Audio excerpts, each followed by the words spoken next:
Rundfolkens. I dag der skal vi til Tyskland. Vi skal ned og hente nogle fisk, både til mig selv og til 2 andre. Ja, klokken den er 06:30, så vi kører egentlig bare dernede.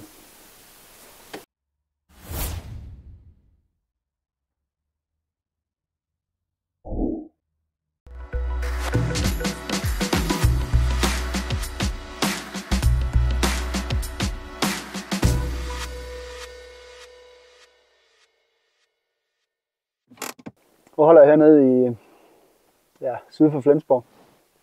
Jeg havde en aftale med firmaet om at samle eller hente fiskene kl. 10. Jeg var her et par minutter over 10. Men der er ingen her. Fiskene de står lige inde på lageret. Vi har snakket med kontoret, og de siger, ja, du skulle have ringet og lavet en aftale. Jeg havde en aftale kl. 10. Den er godt nok lavet med køjeøer, men jeg forventede at køjeøer, når de fortæller, at jeg har en aftale kl. 10, så forventer jeg også, at de informerer fragtfirmaet. Det har de så ikke gjort. Så nu skal jeg sidde og vente til omkring kl. 12. Det er det seneste, jeg har fået at vide. Det synes jeg, det er dårlig stil.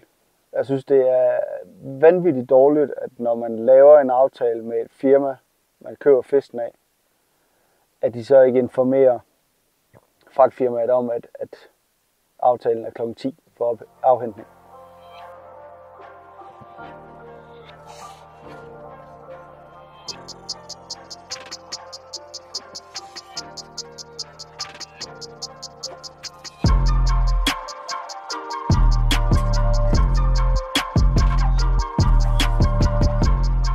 Det viser så, at en af de 2, der skulle være, den ene ude køre pakker, den anden var åbenbart noget med noget sygdom eller andet. Men de kom så her klokken 12:30, så det var fint, at vi ikke behøvede at trække den helt til klokken 12. Så nu skal vi bare hjem. Jeg har lige 2 stop på vejen. Der er 2 andre, der også skal have fisk. Men jeg samler op, når jeg kommer hjem igen.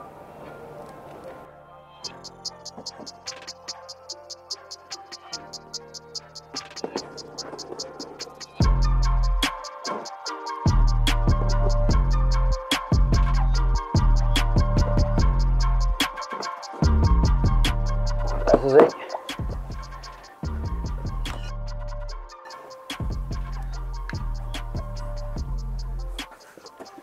Der er i hvert fald en sukker, en Ginen Sange, en Kohago og en Mukashi.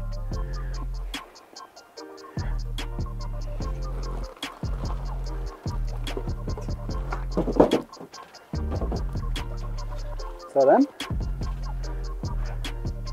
Næste kasse.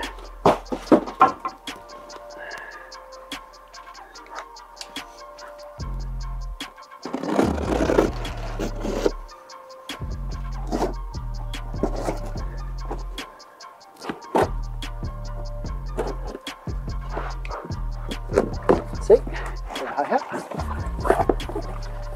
der har vi en Ginen Kohago, en Ginen Kohago og en almindelig Kohago og en Yamabuki. Og lad os få den op i os.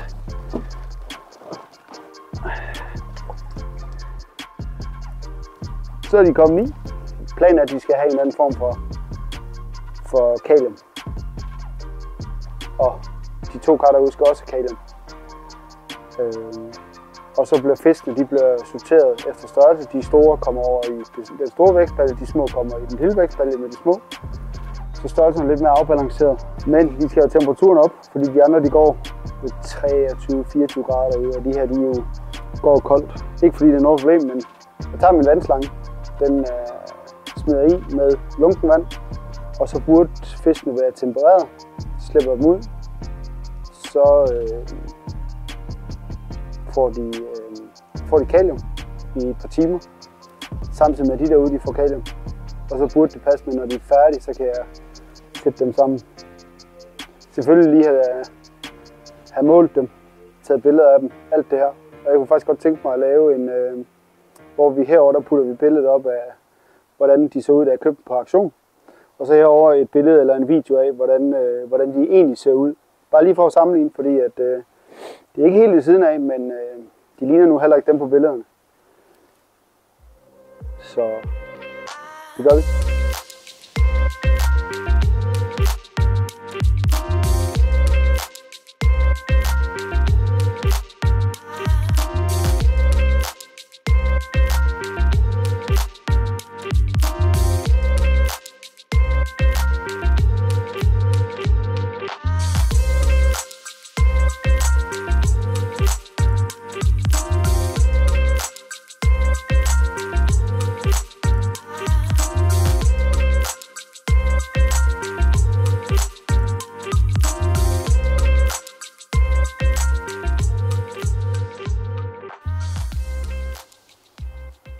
Så kom det i. Jeg er ved at fylde lunken vand på for at hæve temperaturen stille og roligt. Umiddelbart ser det rigtig, rigtig fint ud. Der er lige sortrøgen. Den har en kæmpe shimmy på den ene side, og muligvis på den anden side, så ja, det var lidt ærgerligt. Men ellers så er jeg meget tilfreds.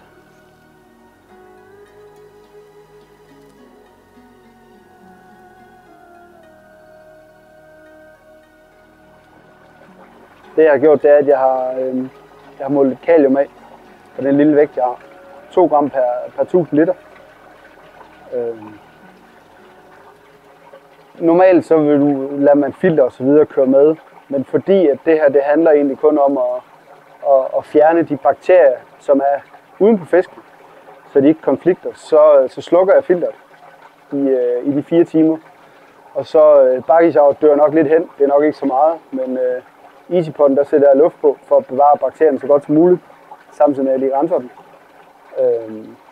Og så når de her 4 timer er gået, så sætter jeg fisken sammen. Posen, lidt vand i. Skal selvfølgelig lige huske at slukke filteret 2 sekunder.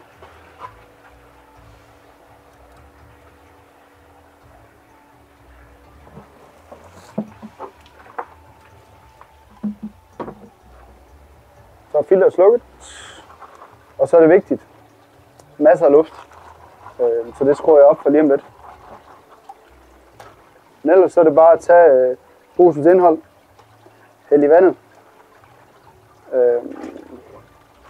Her første dag, når man giver det, så kan det godt være, at der er så meget organisk materiale i vandet, at det brænder af hurtigere end de 4 timer, jeg har tiltænkt det.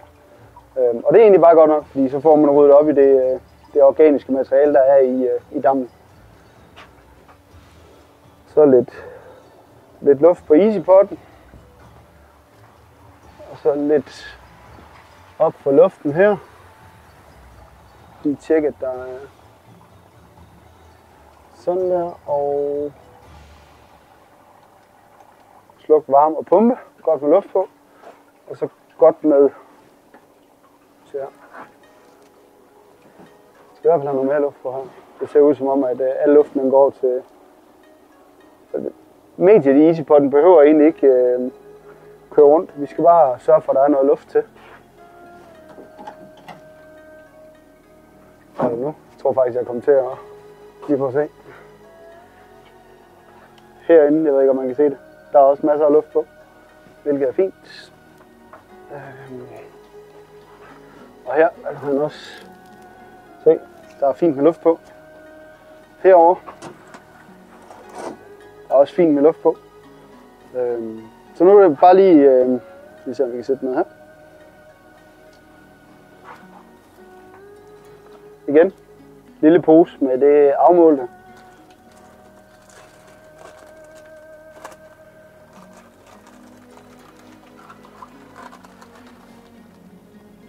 Det bliver sådan en rigtig flot lilla farve.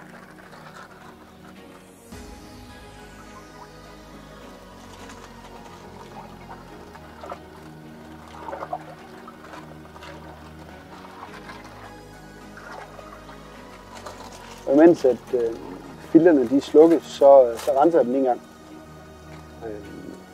Og jeg har faktisk oplevet, at bucket showers, nu er det ikke rigtig bucket shower, fordi jeg kører ikke nok vand over til, at man kan kalde det bucket shower. Det er et rislefilter, kan man kalde det. Og det gør, at når der ikke er så meget tryk på vandet, og det ikke bliver spulet på den måde, så kan der godt opbygge sig en masse snask i selve medierne. Så det renser lige samtidig med, at imens fiskene de går i kalium, og filteret alligevel ikke kører. Så det er så rent som muligt, når de nye fisk de skal i. Men nu går der 4 timer, inden vi kan komme mere. Så ja, vi ses om 4 timer. Så nåede vi lidt længere. Kaliumbehandlingen er færdig. Det tog ikke 4 timer, fordi de så ikke lige ud som om, at de var så glade. Og jeg kan godt se på dem, de er lidt trætte. Flere af dem står på bunden og slapper af og sådan noget. Så det blev neutraliseret. Stadig med en lille bitte smule luft på. Herude, der har vi, det er ved at være brunt. Det holdt heller ikke så længe. Det her er også brunt. Så det er også fint. Den her er ved at tømme vand af. Så skal vi have noget nyt vand i. Den her skal vi er ved at fylde vand på, så vandstanden kommer højt nok op til, at vi kan rense easypotten. Så skal vi rense easypotten og skifte noget vand på den også. Og så skal vi have noget kalium i her også, fordi jeg ved ikke, hvad der er. Jeg har skrabt det og skrabt. Jeg kan ikke finde noget. Se, skiven der, den skraber sig ret meget og skader faktisk sig selv. Men jeg kan ikke finde noget. Jeg tror, jeg har 50 plus skrab de sidste 14 dage. Kan ikke finde noget. Så nu får de en gang kalium. Håber lidt, at det kan tage, hvad det nu end er, der er der.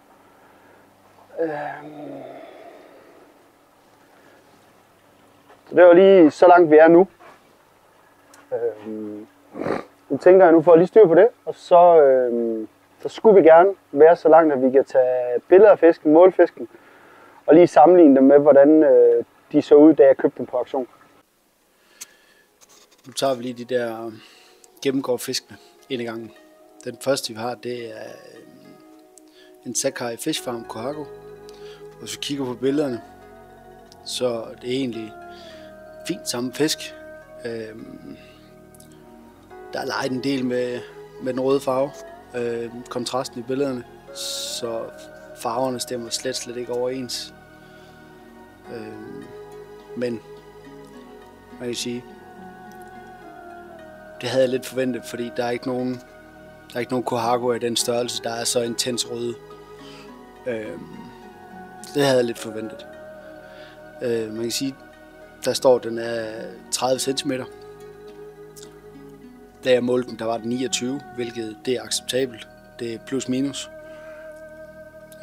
Den næste vi har, det er en Momotaro Kohaku. Igen, du kan godt se det samme fisk.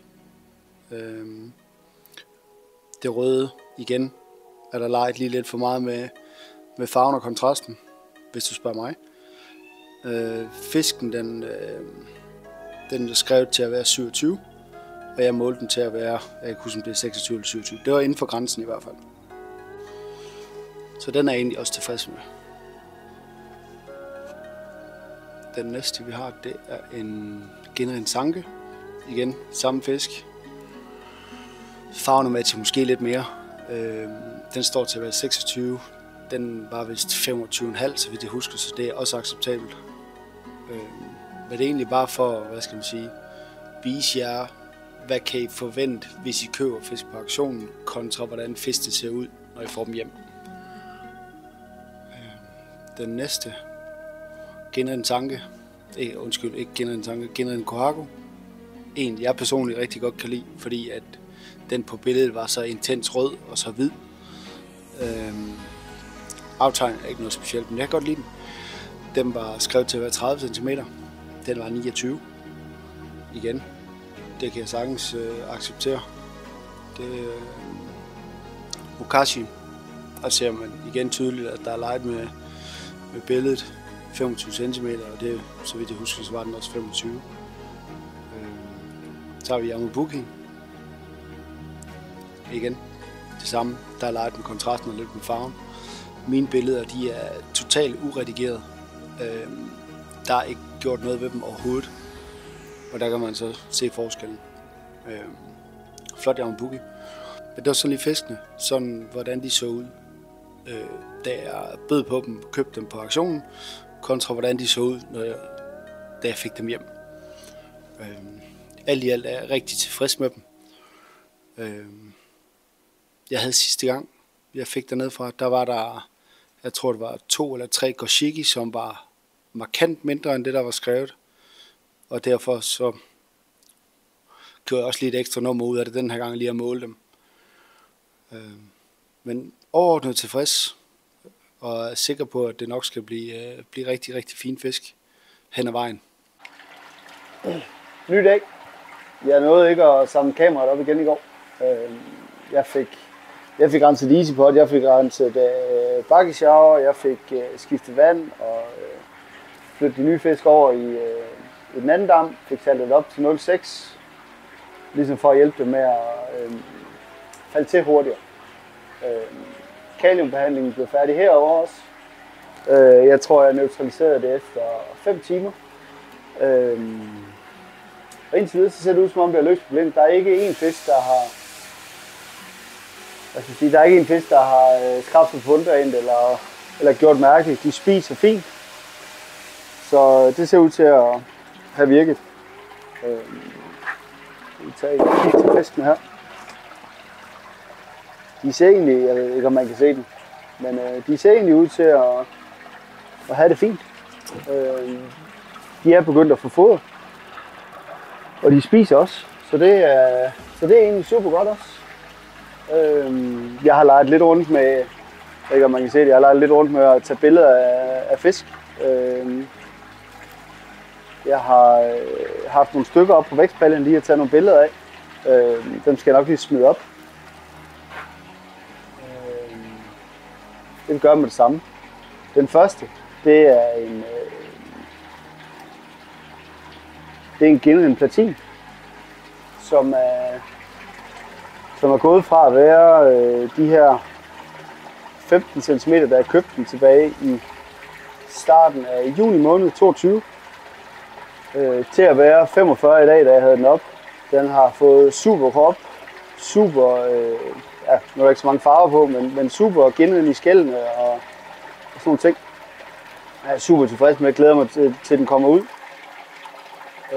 Den næste, det er en Sanke /Showa. Jeg ved ikke lige, hvad jeg skal klassificere den som. Den kan lidt begge dele. Super udvikling også. Har fået masser af fylde på kroppen.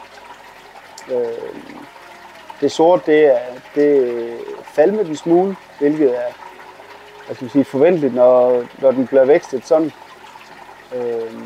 Der er ikke så meget sort tilbage i halefinnen. Den har ikke noget sort i hovedet, så jeg tror, det trækker hen imod, at det måske ender som, det, man ville kalde en sanke. Simpelthen fordi den har ikke sort på hovedet, den har ikke sort i finnerne. Men det kan selvfølgelig ændre sig, når den kommer udenfor. Det vil tiden vise. Men den er jeg super tilfreds med. Jeg synes virkelig, den er flot. Den sidste, det er en Genuine Kohaku. Også købt samtidig. Jeg tror, det var samtidig. Det skal jeg lige tjekke op på. Men jeg mener, købt samtidig. Vokset lidt mindre, men har haft en rigtig fin udvikling. Og det jeg egentlig godt kan lide ved den, det er, at lige omkring rygfinnen, der kan man se, at det ligner. Du kan godt se, at der er et lille snært af, hvordan skal man forklare det, at det røde, det ligesom, det bryder op på en måde, uden at være delt. Og det man så kan se på billedet senere, det er, at nu er det røde faktisk blevet delt. Det vil sige, at der, du har noget hvidt, der går imellem nu. Og det er en af de ting, som jeg synes er ufattelig lærerigt, det er, at du kan se, hvordan det røde Benin, den udvikler sig med tiden. Altså, hvordan skal du forklare det? fisken har den aftegning, den nu engang har. Men lærredet, hvis man skal kalde det noget, lærredet det er på, bliver større. Derfor kan, lige i det her tilfælde, der kan den bagerste del af den røde plet, set da jeg købte den kunne godt løsrive sig fra den store, og ligesom give en selvstændig plet. Hvilket synes jeg er super fint at se og opleve. Og det er jo en af de ting, der gør, at man lærer meget ved sådan nogle ting, og det er derfor, jeg godt kan lide at købe små fisk og følge dem. Så det var egentlig det. Det var, jo, nu når jeg husker det. Jeg ved ikke om vi kan se det. Jeg har købt en sorgøj også. Det viser sig så. Jeg smider lige billederne op en gang. Du er tydeligt forskel, det er ikke den fisk, jeg har bestilt. Den jeg har bestilt, den er helt ren. Ingen chimis, ingen brun i finnerne. Den jeg har fået, den har en ret træls chimi på siden. Og den har brune finner. Så det er ikke min fisk, jeg har fået hjem. Jeg har jo skrevet til dem dernede og venter på svar, men jeg forventer egentlig, at de refunderer pengene. Fordi at, det er ikke den fisk, jeg har bestilt. Og jeg må sige, at jeg gider egentlig ikke køre ned til Tyskland bare for at hente en fisk. Så ja, det var lige mens jeg huskede. Men ellers så var det alt for den her video. Håber I kunne bruge det til noget. Har du nogle kommentarer eller et eller andet, så smid det nedenunder. Så skal jeg svare så godt det gør. Kan I have det godt. Hej.